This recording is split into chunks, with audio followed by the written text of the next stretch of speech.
just a couple of minutes ago, saw one of the most surreal things I think I've ever seen in my life. For as long as Russia has waged war against independent Ukraine, Moscow has set its sights on one region above all others, Donbas. Конечно, когда это произошло, нашу веру немного пошатнуло.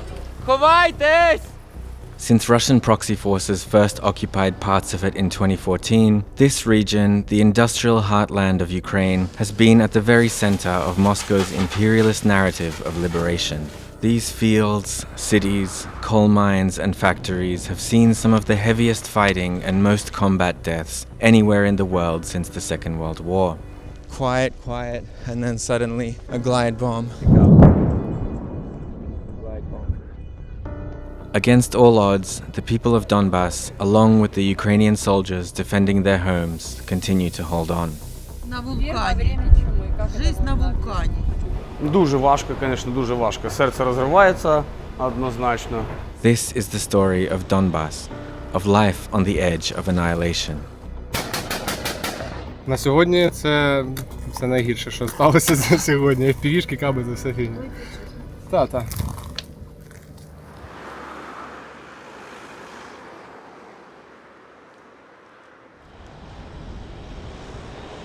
Now, this land where I'm sitting here now, Donetsk Oblast, specifically the rest of the Ukrainian-controlled part of the region, has, of course, over 2025, been at the center of the Trump administration's attempts to kind of, out of nothing, conjure a peace deal between Ukraine and Russia, with Moscow saying that any deal needs to start with Ukraine simply withdrawing from the rest of this region, which Russia has failed to conquer by force for years and years now. Now, Kyiv, of course, didn't even begin to consider handing over the rest of Donbas. It's some of the country's most fortified land with these big urban areas, fortifications, but more importantly, there was still around 200,000 people living here at the time, people that would be passed into Russian occupation with all of the torture, the deportation, and the war crimes that would come with that.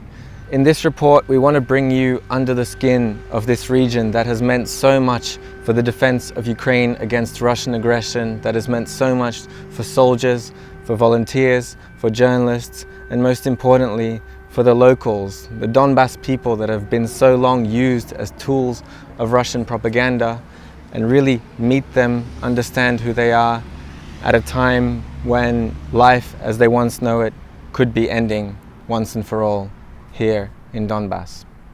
As of summer 2026, Ukraine controls just under a fifth of Donetsk Oblast, once one of the country's richest and most populous regions. The defense of the area is centered around the so-called Fortress Belt, 4 cities running down one road from north to south. Sloviansk, Kramatorsk, Druzhkivka, and finally Kostiantynivka, which this summer became a contested grey zone. Since the full-scale invasion, these cities have been the logistical backbone of Ukraine's defense of Donbas. Now, with Russian forces inching closer and their drones swarming in the skies above, the long final act of this story has likely begun.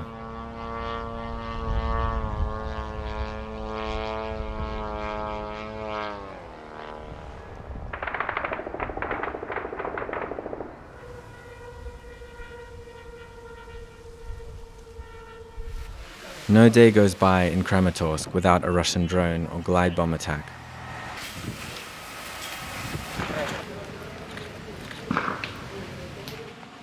At any given time, somewhere in the city, people will be picking through the rubble of what was once a home, a business, or a place of community. Today, it's an evangelical church.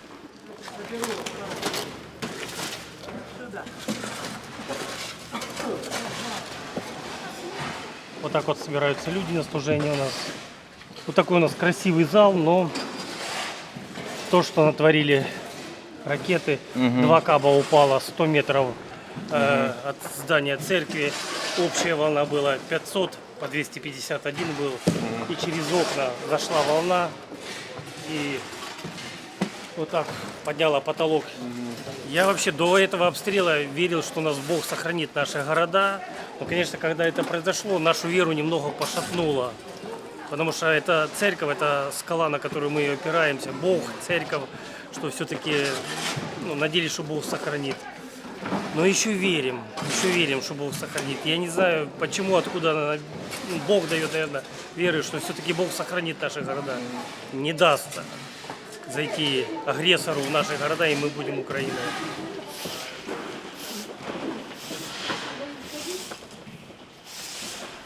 Kramatorsk is a city of many parks. In one of them, renovated not long before the full-scale invasion, a huge flag flies, a reminder visible across the landscape that Donbas is Ukraine. The peace of our summer afternoon walk in the park doesn't last for long.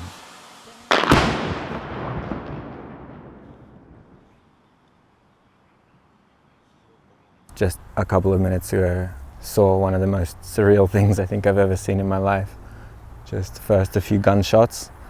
Okay, there's an FPV drone in the sky, and then I see the drone just hit the flag itself, the fabric, and it's just made a big hole in the middle. This flag has been hit a few times actually over the last few weeks and months, but they keep replacing it.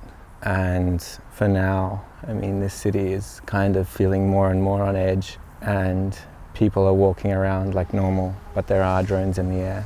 But at the same time, Russia's still having no success actually getting closer or even taking this city, despite as many deadlines as Vladimir Putin might give his army to take the rest of Donbas. It's just not happening.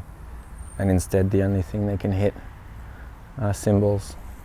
But symbols can come back. Symbols endure. Це ж не перший раз, так? Да, его уже меняли несколько раз.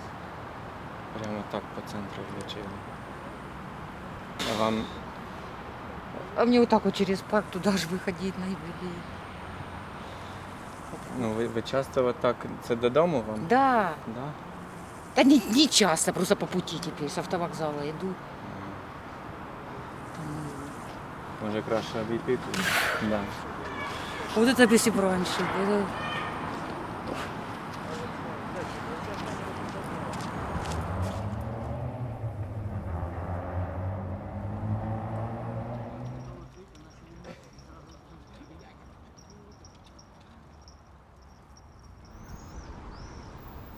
Known around the world as a backdrop for war and death, on a stormy summer evening, Donetsk Oblast can be a beautiful place. I'm here on the top of Karachun Mountain, one of the highest points of northern Donetsk Oblast, and it is from here we can get a very good visual sense of the scale of the so-called Donbas fortress belt and where the front line actually runs at the moment. Here, stretching in front of me, is the city of Sloviansk, and over on the horizon is the front line around the forests around the city of Liman, which is currently increasingly contested now. Over there you see the chimneys of the Sloviansk power station, which until recently was still working in a city called Mykolaiivka, and beyond that, once again, is the front line. Further east and south, just down from the hill here, we have Kramatorsk, another huge city and the hub of Ukrainian operations. Then further south, just over that hill, are the two last cities of the Donetsk fortress belt. First, Druzhkivka, which is increasingly being hunted by Russian drones, and Kostiantynivka, which, as we speak now, is unfortunately being completely overrun by Russian forces, although it is still contested. For years, media coverage of the front line of Russia's war in Ukraine, and especially the hotspot of Donbas, has been through living and being based in these cities. But more and more, especially over the last year, because of the threat of Russian drones and because of fatigue of Ukraine in general, less and less international coverage has come from the front line itself here in Ukraine. We here at the Kyiv Independent will continue to come here to bring you stories from civilians, from the military, from the ground on the front line where Ukraine's future continues to be decided. If you want to support our work, if you like what we do, please consider becoming a member of the Kyiv Independent community by hitting the link below. Thank you.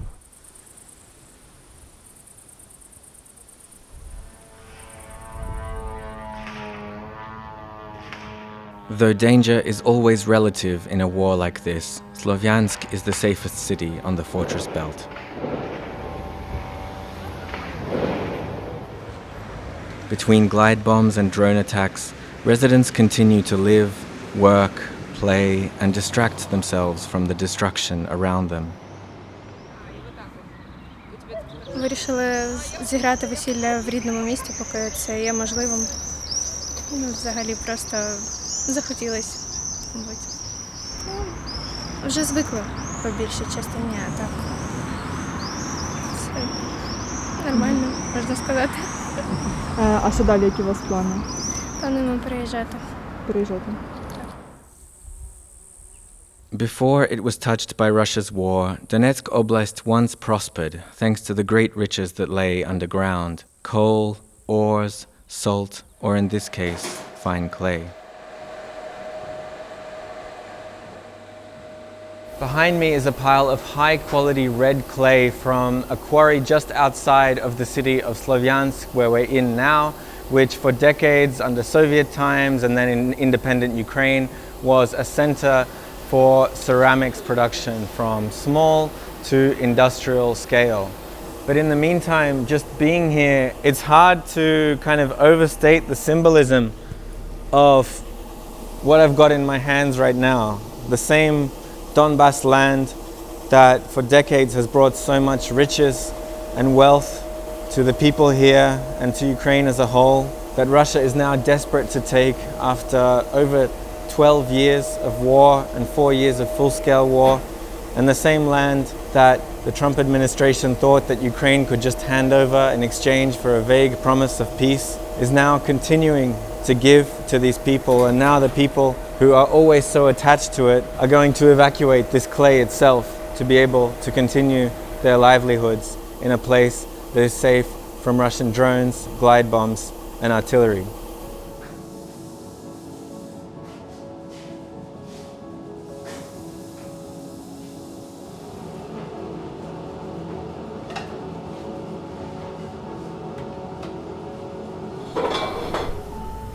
This factory is the pride and joy of Yaroslav, Добрий ранок. himself a native of Sevastopol in occupied Crimea. Мозолі показати. Вон жовтий, бачите? Це все через працю. Our visit comes at a liminal moment in the story of Yaroslav and his factory. This summer, his equipment, some of his employees, and even the clay itself is being evacuated to a new location in western Ukraine. От, готують, глазурі готують для вивозу. Решітки от для полов вивозять. Масу для вивозу. От бачите, скільки маси для вивозу стоїть? Оце все маса для вивозу. От. Чекаємо тільки автівки, тому що з автівками дуже важко, реально важко. Люди бояться їхати із-за цих всіх прильотів. As much as Yaroslav has tried to plan ahead, the front line runs on a different timeline, and the clock is ticking. Earlier this summer, one of the trucks carrying his clay out of Sloviansk was struck by a Russian drone, badly injuring the driver. But until the move is complete, work goes on, and so does a sense of normalcy in conditions far from normal.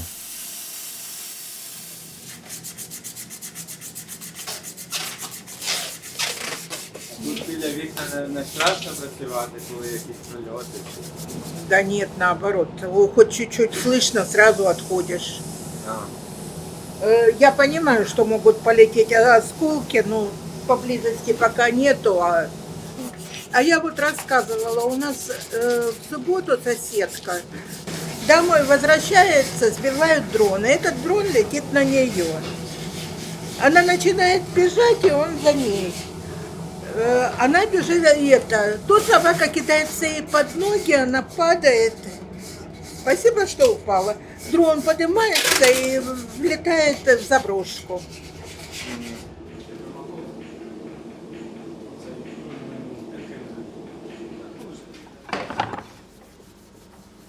Дуже важко, звісно, дуже важко. Серце розривається однозначно, тому що люди все життя домівки строять і переживають, що вони виїжджають.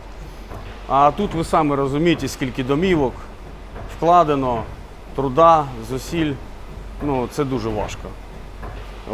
Ну, з міркувань безпеки, я так розумію, іншого виходу в нас не буде. Тільки виїжджати, вивозити виробництво, тому що з кожним днем все веселіше і веселіше. Вчора, наприклад, уже навіть Лях сказав, що долітали не РСЗВ, а вже артилерія. 5 домівок побито, є поранені. Артилерія вже не весело. Іншого виходу, я так розумію, у нас нема. Ну, як є, це життя. Що ми можемо зробити?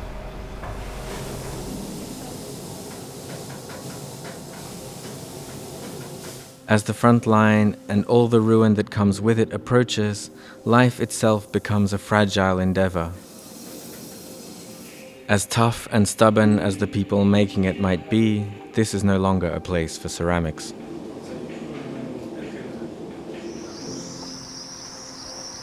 Even as the situation worsens in Kramatorsk, the city bus station remains a place of meetings and farewells. But now, with the constant threat of drone attacks, drivers make sure not to hang around here for longer than necessary. We're here on platform 3, from where people, before the full-scale invasion, used to travel from Kramatorsk to all other Donbas cities for work, to see family, for business. And now it just reads as a kind of greatest hits list of cities that have been destroyed or liberated from existence by Russia's war. Starting with Volnovakha in the direction of Mariupol in the first few weeks of the full-scale invasion, just destroyed in very, very heavy fighting. Life hasn't really returned since. Then in the summer you had Severodonetsk, one of the biggest cities in Donetsk Oblast. Very little left of life there at the moment. Then of course you had Soledar and Bakhmut, which together formed probably one of the biggest battles in terms of casualty in world history since World War II. Then after that, about a year later, Russians entered Donetsk. And over a year of very heavy fighting, that city has now also been razed to the ground. Then you had Mirnograd next to Pokrovsk. And of course now Russian forces have entered Kostiantynivka, the last city of the so-called fortress belt. Each of these cities had an identity, had tens of thousands of people just trying to build some kind of life for themselves, even in conditions of war already since 2014, just like Sloviansk and Kramatorsk. And we've seen one by one how that life has been just exterminated and ended by Russia's war. There are just drones being shot down around us. Давай в це укриття, давай швидко.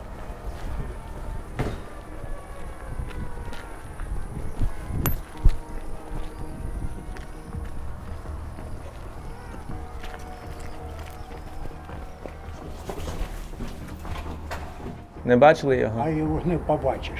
Він дуже високо літає, а він маленький. The local man said he already can just tell by the sounds how many drones there are and where they're flying around. It's a sense that just, I guess, developed in the last year or so when they started flying around this area. We get word that the drone we heard hit a petrol station not too far from us.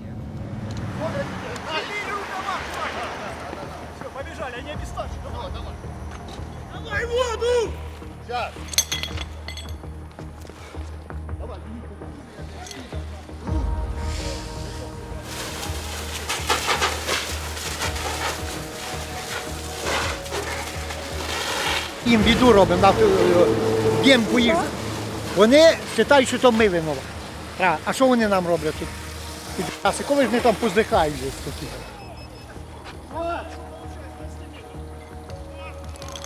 Воздух, що у тебе показує? Давай, рукава і уїхали!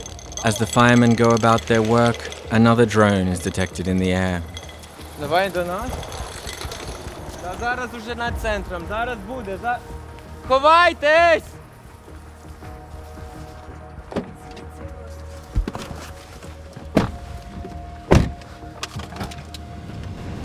It's always really eerie when you see that intercepted camera feed on the screen of the detector coming from a drone, and I haven't felt it too much when it's really coming in my direction, but it's important not to be complacent, because you look and you might see a completely different landscape on that screen, but then it turns around and it moves quickly, and suddenly what was showing up was central Kramatorsk.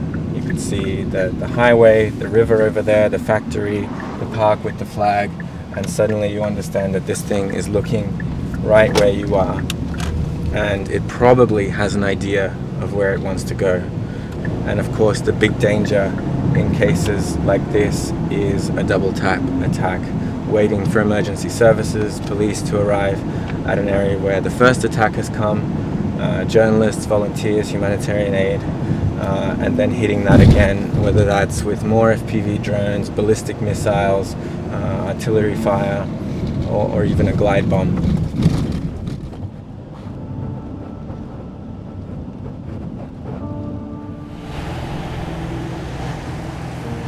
With the coming of night, civilians and soldiers alike disappear from the streets, and an eerie quiet descends on the last cities of free Donbas, broken only by the sound of drones and glide bombs.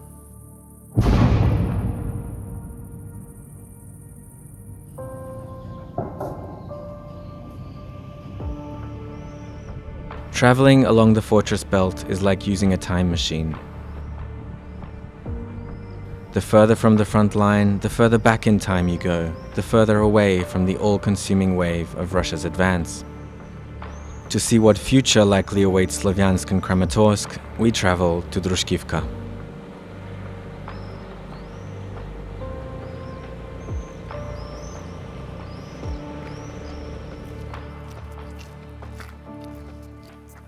It's been less than an hour walking around this city of Druzhkivka, which used to feel really quite safe the last time I was here, and now it is just incredibly eerie. It's difficult to even convey how strange it feels. Quiet, and then suddenly a glide bomb or four or an FPV above. Basically none of these high-rise apartment buildings that haven't been hit by some kind of bomb or shell or drone, and still a lot of civilians just silently moving from one place to another, on foot or on a bicycle, going to grab something, bring it home, look for food, medicine. What's interesting about the civilians in a place like Druzhkivka is that they've had time. They've seen what happens to Bakhmut, they've seen what happens to neighboring Kostiantynivka and to all these other cities in Ukrainian Donbas when the Russian army gets too close. Most have, in fact, evacuated, but some, like this smiling gold-toothed man on a bicycle, are still just hanging on nonetheless. Escorting us are members of Ukraine's legendary 93rd Mechanized Brigade, a battle-hardened unit that has lived and breathed the defense of Donbas since the brutal fight for Bakhmut in 2022. In years fighting with the 93rd, Tank Commander Artem has watched how Russia's advance has chewed through the region and its people.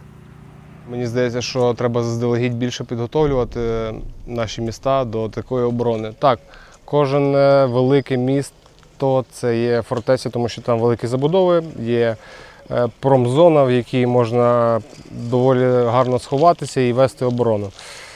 Але треба їх завчасно готувати. Якщо підготувати, то доволі довго можна нести там оборону. Our walk through the city is interrupted constantly by Russian drones in the air. Our drone detector is in overdrive, and at this point, one's ears and eyes become the most important tools.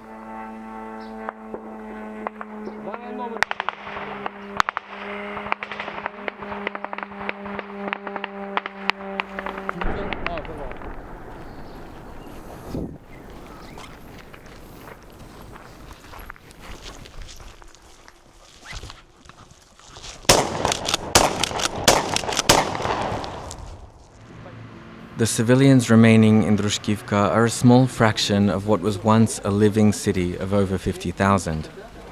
The people who choose to stay when civilization disappears all have their own reasons.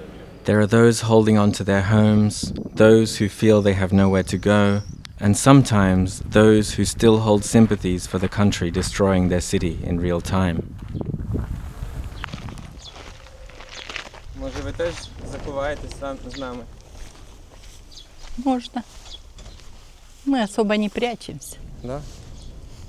А що психологічно вам допомагає, коли страшно? Ну, наверное, что у меня нервы в порядке. Понимаете, у меня тут соседка только летит ракета, она уже летит, как угорелая, домой. Все. А я стою, смотрю. Ну, под деревом же стою. Вроде как бы и ничего. Ну, не знаю. Я особо не реагирую. With both soldiers and civilians on edge, harmless dialogue can quickly boil over into open confrontation. Що будете робити, коли прийдуть москалі? Снимем штаны и бегать будем. Що робити? Не знаете, что делать? Ні, я не почув просто. Водку будем пить. Вы в этом чувствуете разницу? Я нет. Я родилась в Советском Союзе, поэтому для меня нету разницы. Москали, хохлы, что вы там, как вы называете? Поляки, все были в одной семье. Чи взагалі звідси? Чи може ви там з СССР? Вас просто реально кожен день стирають кабами кацапські війська, а ви кажете, що вам не суттєво, хто буде. Это тоже кацапские войска, Так, что настроили. так. Вот А, ні, настроїли? А до чого тут настроїли і того, що знищують? Я щось не розумію. А що ти відчуваєш, коли ти бачиш таких? Ну, біль, нестерпну біль. Просто для чого це все ми тоді робимо? Не зрозуміло. Я не розумію, в них тут немає ні води, ні світла, ні зв'язку. Але вони щось тут ходять, воду носять. І результат який? Виїхати нема куди. Я їм кажу, давайте, у мене є в Дніпрі 3-кімнатна квартира, переїжджайте. Вони якось, починають якийсь бред нести. Це ж ждуни, вони чекають кацапів і потім кацапи їх повбивають і все буде добре. Сьогодні це найгірше, що сталося сьогодні. FPV-шки, каби, це все фігня. Так.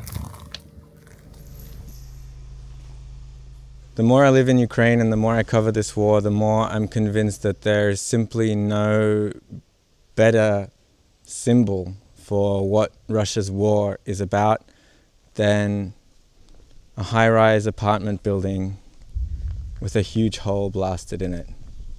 That could be the case whether it's one of the mass missile attacks on Kyiv or other Ukrainian cities deep in the rear where families are wiped out in their sleep by Russian ballistic and cruise missiles. Or a very similar picture here in places like Druzhkivka, where you see the same picture from a glide bomb or several. And it's in a context of not only an apartment building being wiped out or 1 or 2 families being killed, but in an entire city just slowly razed to the ground, emptied of their existence. And soldiers tell me that it's happening more and more now, that Russia's failing to advance along the front line, that they resort to the weapons that they know that Ukraine has no counter to.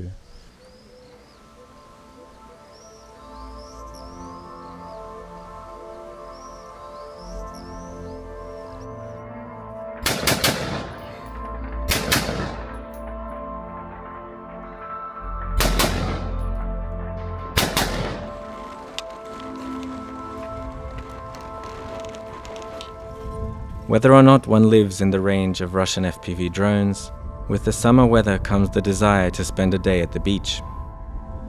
Since Soviet times, this area has been renowned for its spas and sanatoria, where people flocked from across the country to bathe in the healing mud of Sloviansk.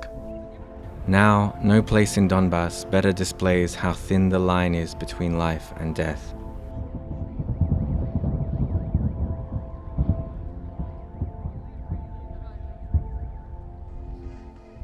А що, не страшно їхати? Ну, тільки що як Летить над бухало, головою. тільки що ж І бахало. летить над головою. Літає, не то, що, а Вот оце были ж тут їде. сколько на той неделе, да? Сидим на Кубе, а тут прилетов 7 штук по городу. Да, Потом считай. приезжаем, Там оказывается, взорвалось, там по городу. Все зривається. Страшно, ну а что? Будем живы, не помрем. Правильно? Смотри, какая-то странная война. Кафе работают, там люди гибнут, там Концерты кафе где-то работают, проходят, там да. молодежь отдыхает, там свадьбы играют. Что, ничего не происходит? Ну, для кого-то война, для кого-то жизнь. це пояснюєте? Ну, а как это можно объяснить? Это жизнь. Как это можно объяснить? Просто жизнь. На Во вулкані. время чумы. Как это Жизнь на можно вулкані. Так відчуваєте? Ну, а як? The water is actually really nice, not cold, not too warm, just what you need to escape from a hot summer in Donbas. The last time I was here was 3 years ago. There were a lot more people. They had cafes, massage parlors, people, soldiers, locals hanging out. Now you still see a few people still hanging on to that normalcy and just the ability to go out on a beautiful summer's day and rest. The fact that there are cluster munitions going off in the background and glide bombs and occasionally drones flying around apparently is not enough to turn these people away. The question is, how much time does a place like this and a place like Sloviansk still have left? It does feel like if the drones continue to fly further and if Russian advances do pick up glide bomb over summer, then there might not be another summer next year to celebrate. That looks like, that's a big one. That looks like maybe 1.5 ton glide bomb.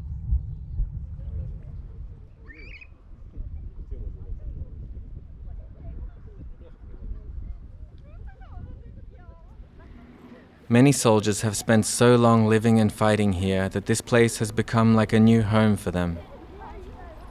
Я бы сказал, немножко напряжно. С их стороны не останавливается просто-напросто дождь, который нас очень тревожит. Много прилетов, много кабов, много ракет. И город здесь терпит, ну не только здесь, но и Крамик, и Дружкивка, и это. Понятно, ребята бегают, выезжают на работу, штурмуют, где-то отбивают, что-то летает. Ну, а что делать? Другого варианта нету, иначе они нас просто завтра зайдут и все.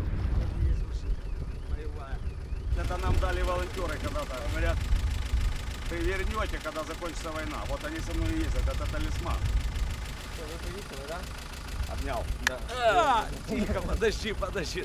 У меня еще спицы стоят в плече. Так что такие вот дела. И приходится так и ездить.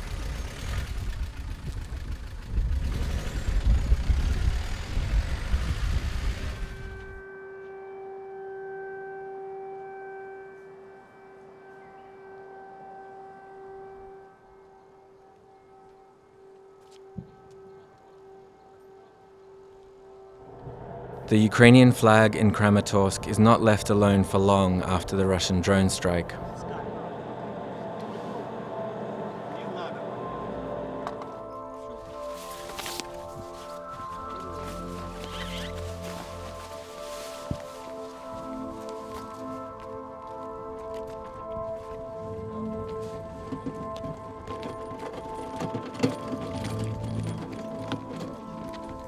The torn and damaged symbol of the city is coming down, and a replacement, new and whole, is rising.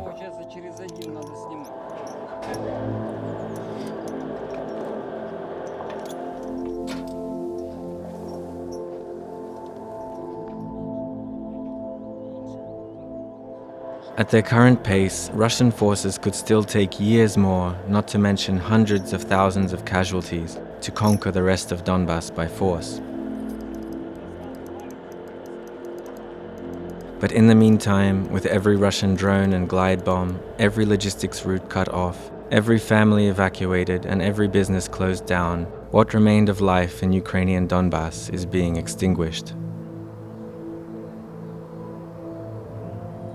This land, which Kyiv refused to give up without a fight, is now the rock upon which Russia's war to break Ukraine is itself being broken. Just like with Mariupol and Bakhmut before it, these cities, where the founding story of a new Ukrainian nation is being written, are also being lost to Russia in the process, for now. In the meantime, the people of Donbas are determined to draw as much life as they can out of their homeland for as long as it is humanly possible.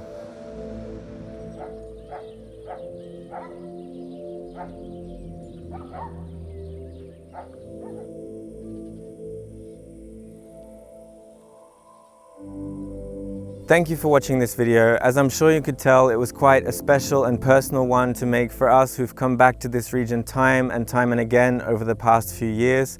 This is definitely not the last time we're going to be reporting from Donbas, but it might be the last chance to really give the region, its people, and of course those defending it, the justice they deserve. As always, if you like what we do and want to help us continue to bring you reports like this from all across the front line and across Ukraine as a whole, please consider becoming a member of the Kyiv Independent community for the price of as little as a cup of coffee per month.